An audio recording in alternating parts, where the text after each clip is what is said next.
Good morning. എന്നത്തെയും പോലെ ഞാൻ രാവിലെ എണീറ്റ് അടുക്കളയിൽ വന്ന് നിൽക്കുകയാണ്.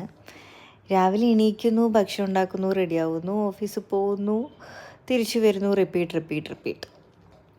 ഇതാണ് ഇപ്പോൾ ഡെയിലി നടന്നുകൊണ്ടിരിക്കുന്നത്. ആൻഡ് എന്നത്തെയും പോലെ എൻ്റെ വൈറ്റമിൻ സി എടുക്കുന്നു. എൻ്റെ മെയിൻ പ്രശ്നം എന്താണെന്ന് വെച്ചാൽ എന്താണെന്നറിയോ, എനിക്ക് വെള്ളം കുടിക്കാൻ ഭയങ്കര മടിയാണ്. അപ്പോൾ ഞാൻ എങ്ങനെയെങ്കിലുമൊക്കെ മാക്സിമം ഞാൻ ട്രൈ ചെയ്തൊരു 1.5-2 ലിറ്റർ എങ്ങനെയെങ്കിലുമൊക്കെ ഞാൻ കുടിക്കും. ശരിക്കും ഈ 4 ലിറ്റർ കുടിക്കണം എന്നൊക്കെയാണ്, പക്ഷെ എത്തില്ല 4 ലിറ്റർ. ഒരു ദിവസം 4 ലിറ്റർ കുടിച്ചത് എൻ്റെ ഈ ജീവിതത്തിൽ ഉണ്ടായിട്ടില്ല എന്നാണ് എൻ്റെ ഒരു ഓർമ്മ. പിന്നെ ഞാൻ ബദാം തിന്നുന്നത് നല്ലതാണ്. അപ്പോൾ ഞാൻ ഡ്രൈ ബദാമാണ് കേട്ടോ തിന്നണത്. ഞാൻ ഇത്രയും നാൾ സോക്ക് ചെയ്തിട്ടാണ് തിന്നിട്ടുണ്ടായിരുന്നത്. എന്താണെന്നറിയില്ല, അത് ഞാൻ മാറ്റി. കുറച്ച് നാൾ ഇങ്ങനെ തിന്നാൻ മതി. പിന്നെ എൻ്റെ ലഞ്ചുണ്ടല്ലോ, എൻ്റെ ലഞ്ച് എൻ്റെ ഫേവറേറ്റ് സാധനമാണ്. എനിക്ക് കാണിച്ചു തരാമേ. ഇതാണ്ടോ, ദാൽ ചാവലാണ് കേട്ടോ. എനിക്ക് ഭയങ്കര ഇഷ്ടമാണ് പരിപ്പും ചോറും. എനിക്ക് ചെറുപ്പം മുതൽ എൻ്റെ കംഫേർട്ട് ഫുഡാണ്. പിന്നെ അത് വന്നിട്ട് ബ്രോക്കലിയാണ് കേട്ടോ. ബ്രോക്കലിയും ക്യാരറ്റുമാണ്.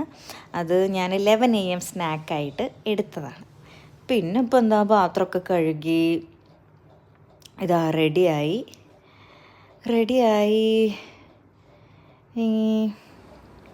ഇങ്ങനെ ആലോചിക്കുകയാണ്, പോണ്ടേന്ന്. പക്ഷെ പോയില്ലെങ്കിൽ നമുക്ക് മാമുണ്ണാൻ പറ്റില്ലല്ലോ. അപ്പോൾ അതുകൊണ്ട് പോകുന്നു. ടാറ്റാ, ബൈ.